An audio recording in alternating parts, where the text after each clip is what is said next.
You're listening to the Be Better Off Show by Kelly+Partners.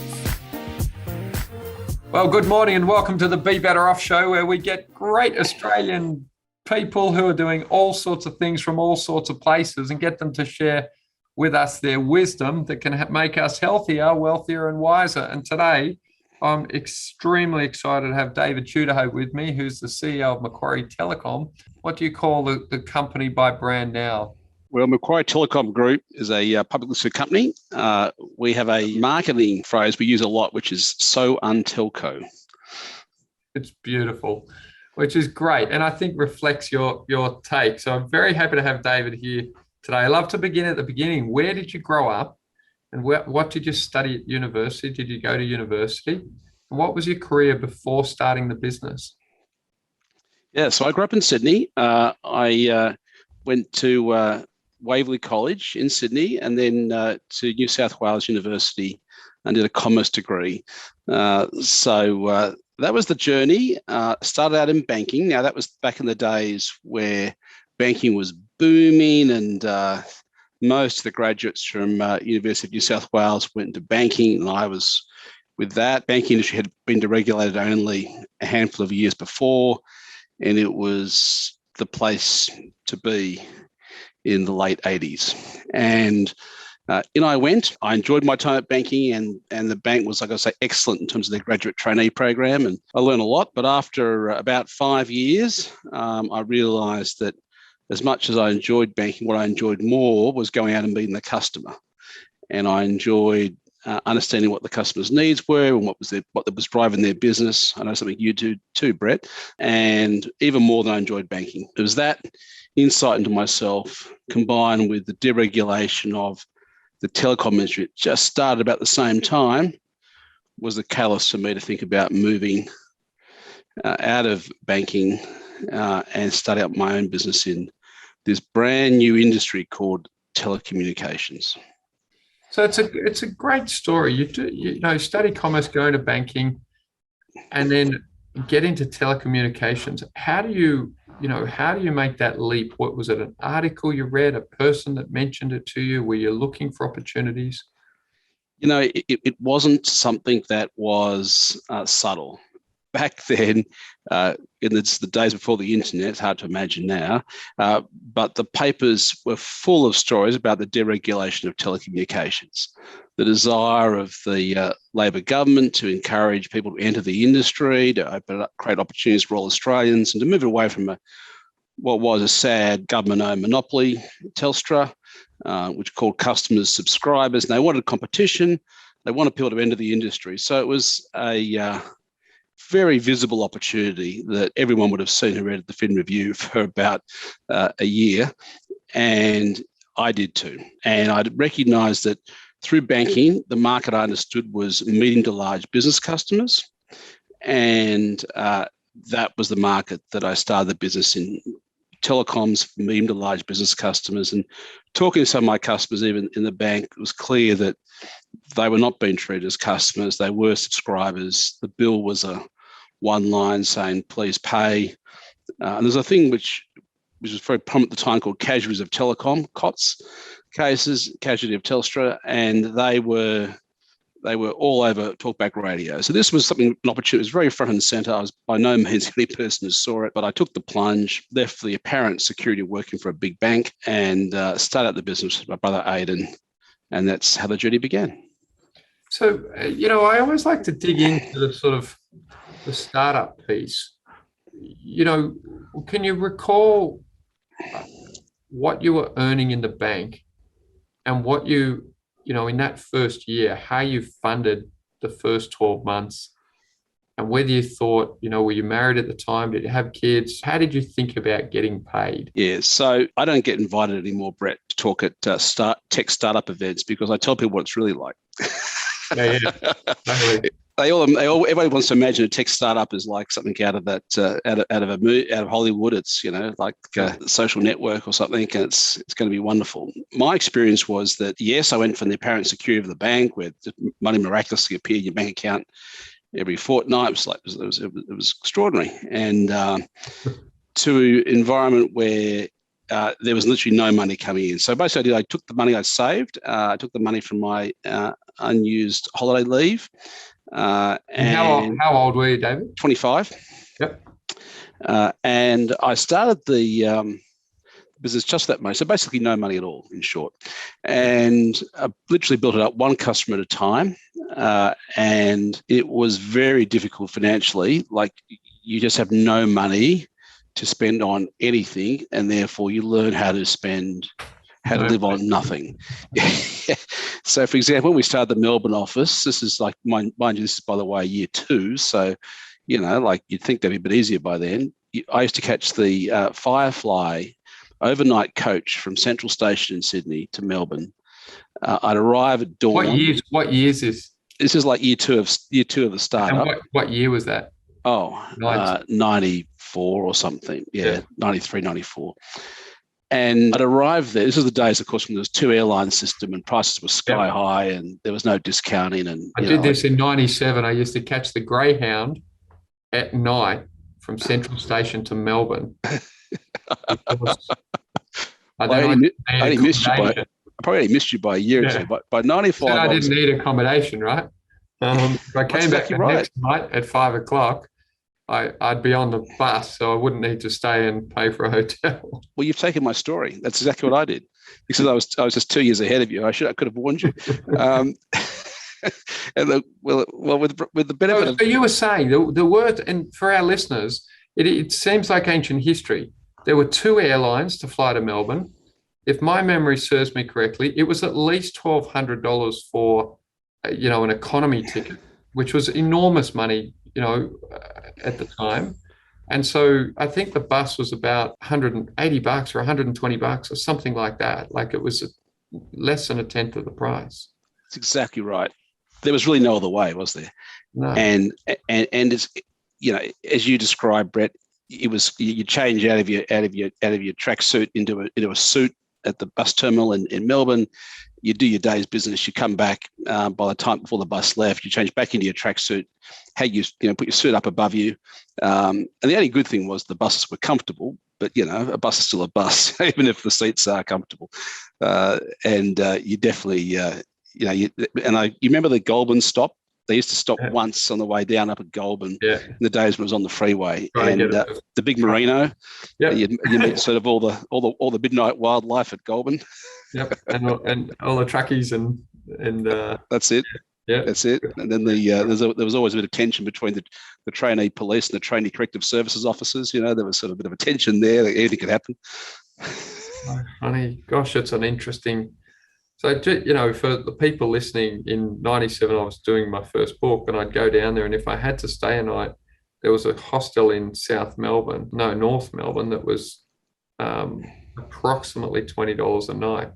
And after I'd stayed there a couple of times, I did a deal with them where if I didn't stay there, because I was trying to do the bus down, bus back, they'd let me use their showers anyway. So when I got to the I'd go there, use their showers, put my suit on, run around, do my business, and then run back to the bus. So for our listeners, it's a very, very good insight. Now your insight to liking customers. You're starting the business, you've got no money, but you have that beautiful opportunity to see an empty bank account and know that if you don't help a customer, nothing goes in there. How did you, who were the first customers? How did you get them across the line? What was the proposition? Yeah, so the first customers that I targeted were the ones I knew from the bank. And I had a very interesting insight, which was the ones that I thought I'd done small favors for at the bank. I'd got out of my way a bit to be extra nice to them, were very nice to me in return. But for some reason, they didn't actually join me as customers. They were just very nice and made tea for me. The ones that I just knew, I barely knew, and I just sort of done the right thing by them, but nothing special, were also polite. Maybe they were not so fast to bring the tea out, but they actually gave me a chance. And certainly, there's a couple of lessons I learned in that early days. One was you've got to focus on the value proposition, and the customers buy the value prop or they don't. Second of all, you can't put too much weighting on relationship, and you cannot pick the ones that buy from you based on relationship. You can pick the ones that will meet you quickly and buy the tea, but you can't pick the ones that actually buy your product. And I became very focused in on what was my differentiators and who valued them the most, as opposed, and in those days it was pretty obvious it was customer service and it was billing, because billing was an absolute mess and still is, weirdly enough, in the telco industry. So they were the two things that stood out very evidently. And I just focused on people who were in the maximum pain, the ones who had Telstra not returned their calls or treated them nicely forever, and the ones who were getting sort of mountains of bills from Telstra and nothing was changing. So the greater the pain, unsurprisingly, my differentiators worked the best. And it wasn't so much about relationship, it was about that. And that's when I started focusing on those ones. I also started focusing on customers who would have the courage to make a decision. It's hard to imagine today, but back then we were in a newly deregulated industry, and a lot of skepticism about, can you change telecom company? How does that work? Is that legal? What happens if it doesn't work? What doesn't work? I'm a corporate. Is a decision that could affect my career?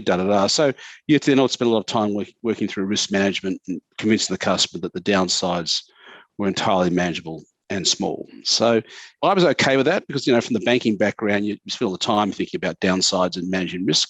So that part probably came more naturally to me than someone else. And it was also very difficult because I had no experience in sales, absolutely none at all, apart from having a newspaper stand when I was 14. I had a customer service background, just, working as everyone does through university, lots of service jobs, but not the same thing as sales, I learned. I really had put myself through those sales training programs with, frankly, they used to have these big things down at Darling Harbour with visiting sales trainers. And I'd be one of, a few thousand people in the audience listening to an American sales trainer.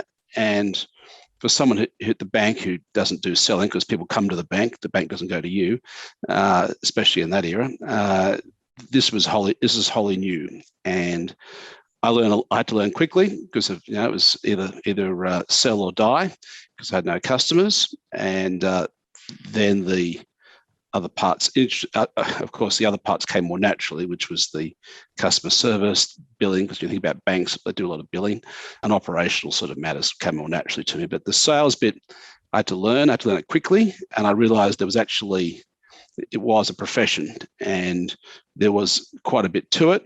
And I think a lot of people have a skepticism about sales and maybe even make fun of it, very misplaced, because in reality, in every business, people are selling. It's just some people are called salespeople and some people are not. Some people realize they're doing it and some people just do it inherently. But all of us in business and in government, for that matter, are trying to influence people and win people over to our ideas. And selling is just that. That's very, very interesting. So early on, accessing that training, where do you find these first customers? Did you make a prospect list out of the phone book, or were you looking in the fin review? How did you find the maximum paying customer? It started with the banks, the customers owned from the bank. A bit disappointing, frankly, as I mentioned earlier. But when you've got those early customers, then it's about referrals. If you're happy, who could you recommend that would also benefit from this? Some people give you 10 referrals. Some people will give you none. And that's just the way it is. Some people have a network in business community outside of their own company. Some people do not, and that's just the way it is. And you accept that. And that's frankly how the business took off. It was referrals. Yeah, so interesting. So, after you're today an ASX listed company. Now, I haven't checked the market cap today, but let's have a look. And to give our listeners real context, 1.35 billion. You're starting with your brother Aidan. Was there a difference in skill set? What was his background, and how did you work together, not just as co-founders, but as obviously family? Yeah, the good thing is for Aidan and I have always gone on well. I think part of it is that we've always had a business that's been large enough that we have scope to do our own thing whilst working closely together. And we think the similar way about business issues, but that helps. I mean, it's a business partnership. And when I say large enough to have the scope, what I mean by that is it's a bit like a restaurant.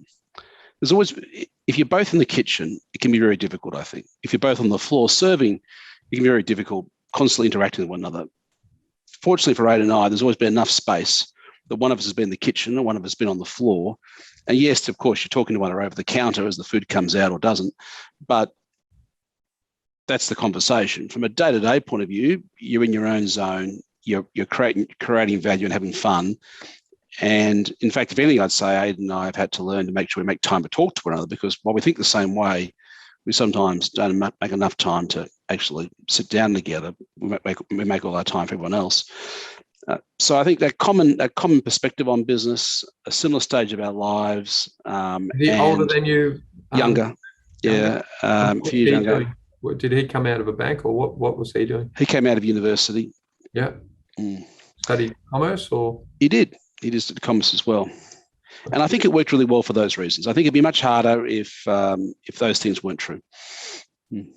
Yeah.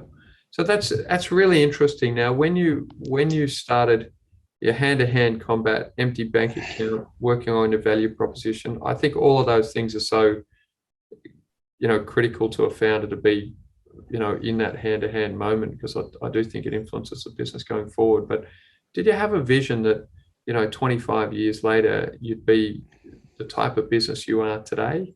Did you have a 1-year plan, a 5-year plan? Were you determined to build something significant, or did that sort of creep up on you? Well, being a banker, you always tell your clients to, create a business plan, create a financial forecast. Like, that's kind of 101.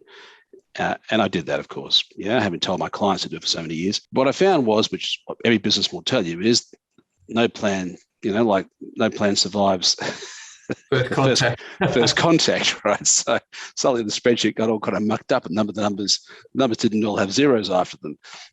So that was also, I think, became pretty evident quickly. I'd say a couple of things happened. First of all, the company's purpose from the very beginning has been to make a difference in markets that are underserved and overcharged. Telecom's clearly is that. The business has adapted and grown substantially from that. And today, telecoms is one of 4 businesses and the smaller of the 4, even though it's our company name still. And the point is that the need to constantly adapt has been very important, but the constant purpose through this about making a difference in markets that are underserved and overcharged, which translates, of course, to amazing customer experience for a fair price, has been our compass that has really enabled us to make good decisions along the way. And there's been a lot of change. I mean, in the early days in telecom, we had Telstra was a nightmare. We used to joke about it being the Death Star. It would seek out and destroy emerging telecom companies. But luckily for us, it didn't adapt as quickly, and it wasn't. While it had legions of stormtroopers sent out to sort of destroy people on far-flung planets, they usually weren't as effective as people thought they'd be when they got there. But nevertheless, there was definitely some scary moments where Telstra really did some pretty tough things, not just to our business, but all sorts of telecom companies. They really had no compunction about sort of turning the laser blasters on. So there's some challenges there, and we navigated through those. We've also adapted substantially, and the business has grown into a cloud business, a cybersecurity business, and we build large physical data centers. Do you think, when was the first time in the business that you were able to enunciate that purpose as clearly as you do now? From the beginning, customer service was always the focus. Did the words change over the course of 27 years? Slightly, yes, but not substantively. It's always been, the customer service piece has always been the focus. It resonated so well back then.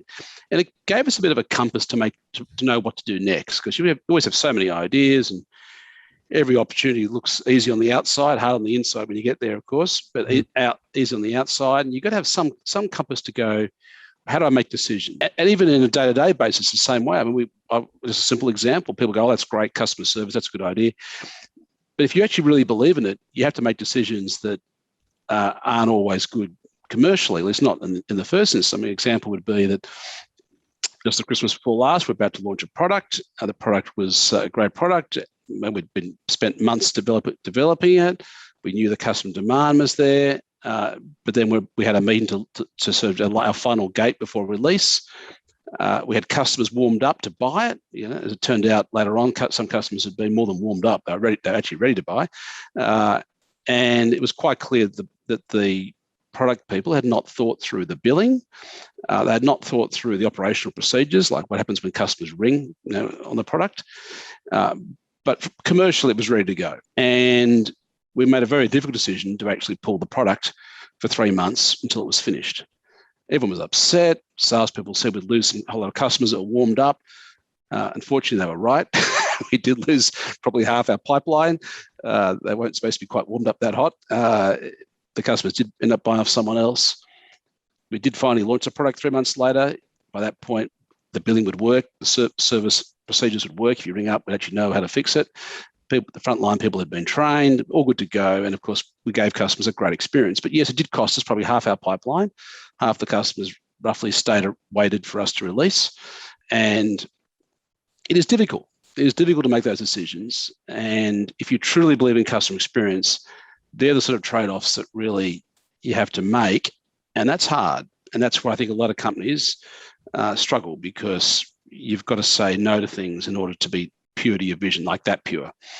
Yeah, it's interesting. I say to our clients, and certainly internally our team, your values aren't your values unless you're prepared to pay for them, with cash. And often, when you get to a situation that you're not quite ready, if you believe in doing things properly, it might cost you a few dollars in the short term to pour for 3 months. But our view's always been, in the long term, your values are more important than the short-term imposition of losing a few sales. And that's certainly served us well. So I can totally see that with what you're doing. Now, I was very lucky for, and I know a lot of people listen to our podcast consistently, which is funny, but I sat next to David at a dinner and we got talking, and I was intrigued that he uses Net Promoter Score, which was a book, if you haven't read, by Fred Reichel on his, where he explains what the Net Promoter Score is. So we got talking. I'm sure we're probably meant to be talking about other things, but I've always thought NPS was, really a great data-driven way to understand if you're making a difference to your clients.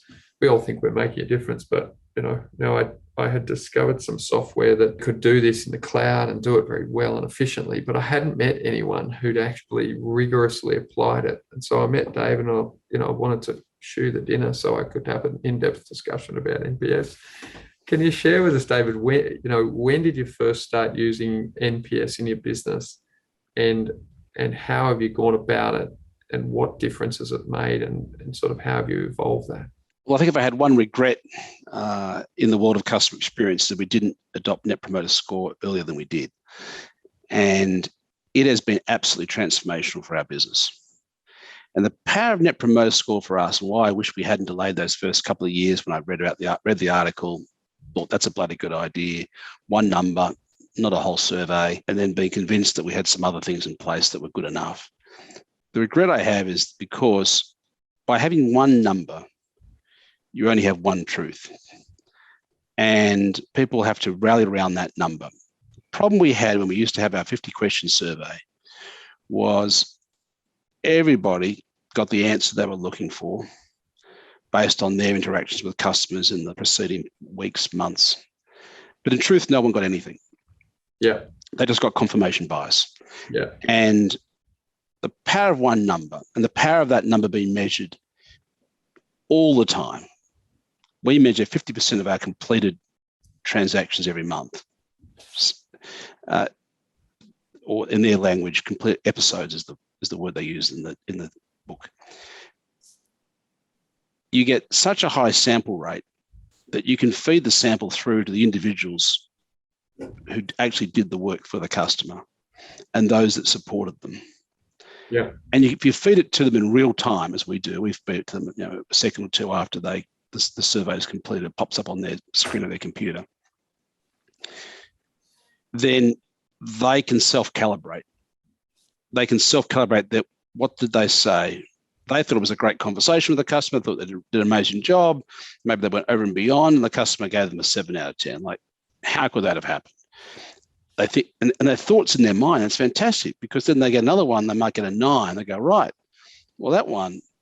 And they end up self-calibrating and realizing that it's not just how well they do their job in terms of the outcome. That's very important too, but it's actually the way you do it, of course, is as important as the outcome. And a lot of companies spend a lot of money doing empathy training, replaying phone calls, sitting down with them. They pay external coaches to come in. What do you think you should do better? All this sort of business. They create a false universe to do it, David. They put them in a training room that's nothing like where they live, day to day with the customer. So it separates, it's like NPS or empathy happens in a training room rather than on the job in the interaction with the customer. Totally. And the gap, if there's a big significant gap, even a few days between the call and when the survey comes in, I can't remember which one of the last 100 calls they've made the survey relates to. Like it's lost in the passage of time. But if the survey comes immediately, if most people want to do a good job, most people want to get a good response, survey response from the customers. If you give them that information up front, nearly everybody is smart enough to work out, what did I do differently that time? They got me a 9 out of 10 versus the last one I got a 7 out of 10. I did basically the same outcome. It's really great. Because one of the things I love about what you're doing is that often, when I say to somebody in our team, hey, that guy gave you a 9, this guy gave you a 7, why do you think that is? They'll normally, it's a human trait to flip it to be about the customer. Yeah. Oh, look, Brett, the 9 guy, he's a good fella, really nice guy. That's why he gave me a 9. Now, your very early comment when you're hand-to-hand selling, where you said, these people that I knew, I thought they'd become my customer. But as it turned out, it was these others. So all of us have these assumptions that, this person will buy, not that person. But, I believe, as you have said there, that it's value proposition driven much more than relationship. And relationships, a lot of people off to a Chamber of Commerce meeting or to have a beer or to have a lunch. I'm pretty famous for not lunching, David. And because I'd rather do a meeting and show you the value than have lunch and be mates. I sort of say I'd rather be your great accountant than your great mate. If we're your great accountant, then we've got a basis for friendship real. So that idea that you've got it in real time in your job, instead of making it about the customer, it empowers people to know that they actually have the power to influence the impact that they're having on the customer, which I think drives their meaning in their role. Exactly. What we really do is we basically work towards two far more powerful forces than whatever I could say or any of the CEOs listening to this call could do, which is I appeal to their sense of personal pride in doing a good job. And the other part I do is I display all the customer survey scores on a screen in real time. So the scores move around a little bit as the day goes on with their names and their peers' names of people in their team. And then I stack rank them in case they can't do it themselves. And they see where they sit versus their peers. Yeah. And that peer group pressure piece and competitive instincts for many others is very powerful. So you put personal pride with peer group pressure and some competitive instincts for many. That's so much more powerful than any CEO words, CEO kickoff, free coffees, free balloons, free beers, free anything. Let's all have a town hall and talk about it. That's all fine for a kickoff. I think I did that like a decade ago when we started this program.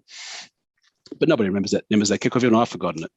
What people remember is how it plays out for them on a daily basis. And what we have achieved at Macquarie Telecom Group is people take great personal pride. And for the ones that, for some reason aren't working towards personal pride at this point in time, for a reason, the peer group will take care of them or their competitive pressure. Yeah, yeah. So in that journey to get there, how many people today work on, it's, a lot of people have a sales force, but not a sort of customer care department. How do you internally, who does the NPS? How have you organized to make that happen? Is it a people function, a marketing function, a separate group of people? Yeah, the reason why we lost 2 years at the beginning of the story was it was a marketing function. Marketing ran the survey. Marketing always ran the survey since the day the business started. And we're very, very passionate about customer service and same purpose. Like, it was all great intent. But the power of Fred Reichhardt's research, and there's one number that matters, the Net Promoter Score, based on one question: would you recommend, based on your experience, score of 0 to 10? The simplicity is a lot of the power. And we rolled that out with the operations guys. And the reason why the operations guys were the best is that they are used to actually doing what they're told. Well, first of all, they create process, but then they do what, then they follow the process they create. Yeah. And if it's not right, they change it, and it works. And it works. And more in engineering, Ben. Right. Whereas marketing, there's exceptions, but most of them don't see themselves as, people who create processes and operate them. Salespeople definitely don't see themselves as that. Yeah, so exception versus reality. So operations was the place. We built, in that world of change management, as CEOs, we have to live in. You've got to find that part of your business that will adopt it. And for me and for businesses I've had contact with, operations is a natural go-to. They adopt it. You ask them to. They do what you ask, and they follow it. They don't run out of puff after 3 months, like some parts of your business do, and new ideas. Operations will do it into infinity because they're operations, and take pride in doing it to infinity. So we got that critical mass, got that early change group that would set the tone for the rest of the organisation. Then we rolled it out across all the other parts of the business. Some of which were much easier, some of which were much harder. I mean, one of the hardest areas of all was finance at the very end. I mentioned that with some of your listeners are in the financial industry. The finance department was the hardest because their view was, look, I don't think you understand. We're accountants. We're finance people. We don't do service. We don't do NPS customer surveys. That's why I love talking to you, David, because when you explained your purpose was to deal in underserviced and sort of overcharged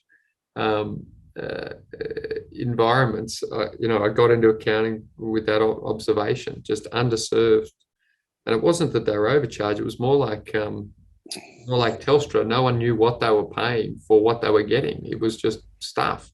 Yeah. You try to take this in your finance department. No, most accountants think it's about the technical and that they don't have customers. To your earlier comment about the importance of sales, my dad was in sales and used to always say, Brett, look, you get a lot of disrespect in sales, but there's nothing to count until someone sells something.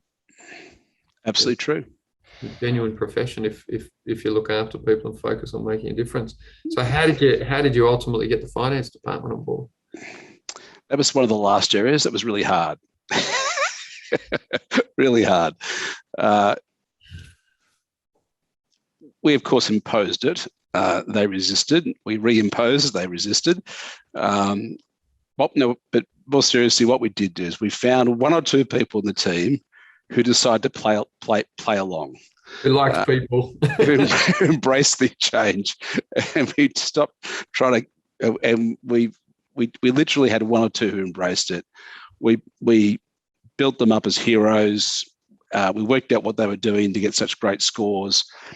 And the short of the long is all they were doing differently to their colleagues. And they were getting really high scores, which of course put the pressure on the others. And then good news, competitive peer group pressure and competitive instinct kicked in. But we had to get that first one or two to break away from the pack. All they were doing differently was that they were getting back to customers if they didn't have the answer to say, we're working on it, but we don't have the answer. It's complicated. And the second thing they were doing differently to the other finance people was after they sent the email, and a lot of these queries in our finance area were billing inquiry type queries. Yeah. And more than half of the billing inquiries we get, the answer is the bill's correct. So when they make a phone call after they send an email saying the bill's correct, the person we're talking to on the customer side is like really appreciative, because the person who lodges the billing inquiry or the dispute is very often not the person who actually raised it. It's someone in their accounts payable function who's just been given a handwritten note by the IT manager with scroll on the top of it, circling some number, written some comment and said short pay by blah. And they didn't really understand what they were short paying, but they knew the IT guy said, don't.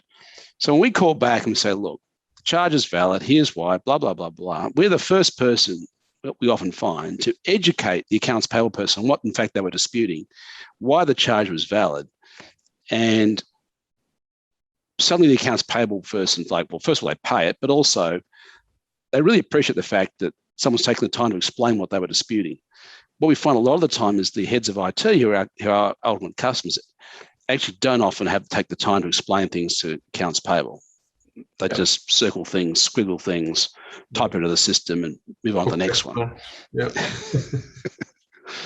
It's a good example, like in that, I think in that billing space, that so much of the billing query in IT telco is about lack of clarity. And so, if you can make your billing more transparent, clearer to people, train your team to explain it, that personal touch firstly goes away to a great degree because it's easier for them to actually deal with, so I can understand it. I still get bills from Telstra that I cannot, I'm not illiterate, but that I can, almost understand. Full of acronyms that you've got to be an industry insider to understand. Yeah. And look, there is some things we do too that are complex and are not common sense, not even for someone who's been around in the business for a while. So that extra phone call to explain it does make the world of difference. And suddenly that Doris in accounts payable now gives you 9 or 10 out of 10 just because you're a good bloke who's taken the time to explain it to her, and she appreciates that. Yeah. So you start the business in 1994? 92. Really got going in 93. 93. And when did you list on the ASX? 99. Okay. And was that a goal from the beginning? Was it necessitated by a need to raise capital? What was the thinking? Yeah, it was driven by a need to raise capital. We hit a point where, while we're making good profits, we could never get there fast enough. We could never make enough profits to fund the growth of the business. And the nature of telecoms, and also the nature of data centers, which we built the first data center in Australia out of our float proceeds, the amounts of capital involved are very large, and you really can't self-fund. You have to really either equity or debt, and we did equity and then we did debt later on. So it's pretty critical. In a capital-intensive industry, one of the best ways to raise money in a capital-intensive industry is the public markets, and that's why we're listed. The other piece is, as time has gone on, there's no question that some things are easier in public markets, like, banks, for example, are happier to lend to you because if there's so much regulatory oversight that makes their life easy because everybody's watching you, not just them. There is, however, some trade-offs, and I'd say that a lot of people I've spoken to who say, "Hey, David, maybe we should list. I'll have to list. It's my business." I think a lot of businesses do this too early, and a lot of pain comes with listing, and they're not ready for it. In simple terms, there's a whole lot more stakeholders in their life who demand time, and it's very difficult, I think, particularly for founder, owner, CEOs, to recognise that you've got to let go of about a third of your time to talk to people you didn't have to talk to before, not just shareholders, but all sorts of people that come into your life as a public company, and can't believe you're too busy running your business to talk to them. So that's, I think, quite important difference. I think, but balancing that out, we are much better business because we're listed. And the reason why I say that is that it's the risk management, the governance piece is actually being good for business. Treating risk as a positive, which is probably more natural for me coming from a banking background, where in banking risk is just like part of business. It's not a bad word, like it often is in business. But as a listed company, the whole organisation is quite tuned into not just opportunity, but also how to manage risk. I think that's a really healthy piece. It's flip side of strategy is risk management. That's been good for our business, really good for our business. The discipline also of the external world watching us is good for our business, because while some private companies are driven by founders that have just obsessed about profitability, there's probably, in my personal opinion, a lot more who have other goals. And there's no question that external lens makes you better. Like you drive your business harder when you've got 5,000 shareholders looking over your shoulder. It's easy, I think, for a lot of founder entrepreneurs, CEOs, to justify why you might have had a year or two off performance, or why you haven't adapted, or why you haven't made a change that is pretty evidently you need to make. But when you're a public company, they're not, the 5,000 shareholders looking over your shoulder aren't as kind. And they won't be as kind. And therefore you have to act. And I think that's very healthy. So there's more rigor. You have, I see, the rigor that's driven, from the bottom through the top of a public company, is making it more fit. If you've got an aligned board and you and your brother still have significant equity, so there is still founder-led control, which I think is, my comment to a lot of people. If you don't have that, then decision making can slow down, and you can not get necessarily benefit of the rigor while maintaining the sort of entrepreneurial drive, which I think's interesting. The innovation that you have driven, has it come from, I think as a public company, you get a lot more very smart people offering you their opinion, and you can either take that as a leader as criticism and, what do they know? And so why should they comment, when often in truth, they don't know very much because they don't have time, but they are very smart people. So I've always chosen to take them as like free, very smart consultants that you can take in their thinking and use. Have they been a stakeholder that has helped you, as you've moved from telecom? I think you went telecom, cloud, cyber, and then data centers. Has that innovation been driven partly by interaction with better stakeholders, smart people? Or I agree with the point that investors definitely make you a better business, in terms of, especially the ones that make the effort to understand your business and analyze it. I'd say the board has very significant impact if you get the right board members, and I've been fortunate. I've got a great board today, and they've been really fortunate to work with them, and they add a lot of value. I think that for us, though, in truth, the bulk of our innovation, I'm in an industry, the tech industry, where today's rooster can be tomorrow's feather duster. Like the number of tech companies that had a bright light in North Sydney that don't even exist today is significant. So adaptation is not a choice in my industry. You have to do it, or you die. And some parts of my business, it moves very fast, like cybersecurity. Others moderately fast, like maybe cloud. Others kind of fast, like say data centers and telecoms. The challenge is how do you bring in all these emerging trends in the tech industry and choose which ones are relevant to you, and then overlay which ones are relevant in a country the size of Australia? Because a lot of trends never reach Australia. They're huge in the US, but just the size of the market's never big enough here. And that's been the journey of the last 28 years. And we've had a model around what I call the Noah's Arks, where we spend a significant investment in focusing on one or two big emerging tech trends every 6 months or so.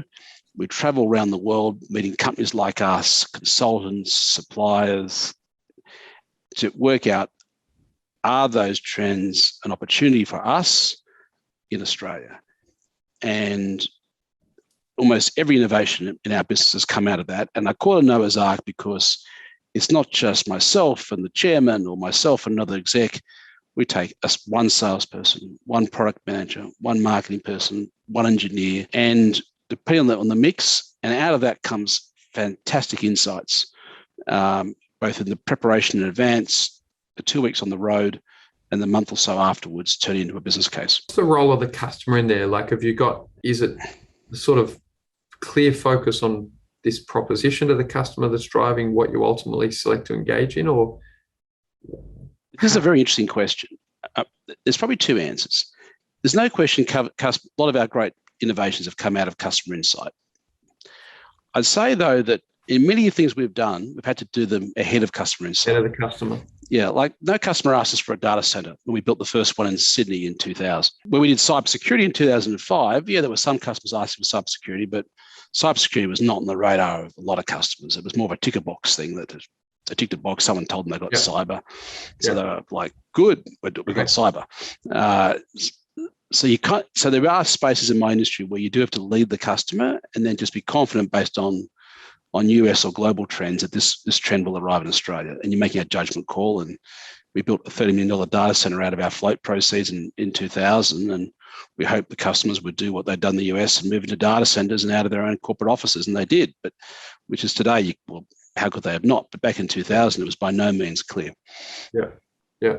So it is, there's a sort of Steve Jobs comment, if I asked what the customer want, or the Henry Ford, they'd say they wanted a faster horse type of thing. So, and Jobs was very much about not doing customer focus groups, trying to think forward as to, what could make a big difference to a customer, and then educate them to that place. It's in truth a bit of both, but I think the customer piece is more around their need. What is their need that's driving this? What's the unmet need, or the need that's met but not met well enough for what's changing the customer's world? And through the need, then you sort of go, right, well, I can work with that, but the customer won't say, and the way to meet my need is X. Some of the really bright switched on customers, I love those ones, but they're probably more the rarity than common. Most of them everyone can articulate their need. Only a small portion can actually tell you how you can meet their need. It's been great. To me, listening to you has been great training, sort of being, in a business where there was so much pain around with dealing with telecom. It's almost, I'm sort of taking out of it, focus on the customer's pain, and solve that in innovative ways. To wrap up, if I was doing the podcast today with the 25-year-old David, what do you wish that he had known, or was it an advantage, to have the energy and perhaps not know some things? Well, there's a lot of things I wish I'd known back then. Without question, though, you do need there are some, when you start up a business, because it's such a hard journey, no matter how long you think it's going to take to get out of the difficult period, double it. No matter how much money you think you're going to spend building the business, double it. You think, I work hard at my corporate job. I might start a business. I've got a supportive wife or husband. Quadruple. Yeah. Well, just how about cancelling holidays for the next 3 years and see what happens? I think if it's the right point in your life and you've got the support around you to do it, definitely go for it. But I think for a lot of people, there's a big difference between where they're up to in their life and what's happening for them and their ability to trade off. Of course, if they use other people's money, that's different, but then that's not really the same thing. Yeah. And so you've touched on it there. Family dynamics. When did you get married? When did you have kids?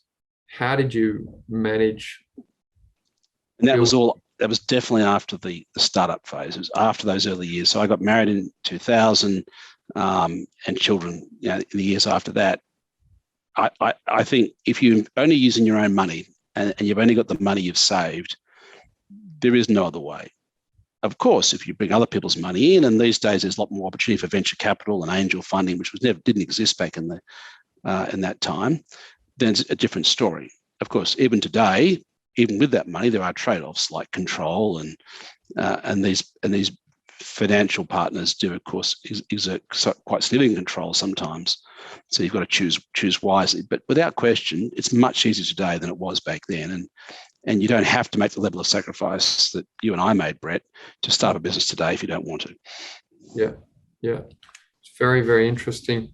Well, I'll be back at you for round 2. I've enjoyed today's chat, David. And for all of our listeners, there are few people in Australia that have built from scratch a major company and that have done it with their own money in partnership with their brother, still in a functional partnership, who still have a relationship with their partner and still talk to their children. So I hope everyone's got a lot out of our chat today, and I really want to thank you, David, for your time. Thank you, Brett. Thanks for listening to the Be Better Off Show. If you enjoyed this episode, don't forget to rate and review on Apple Podcasts. Have a great day.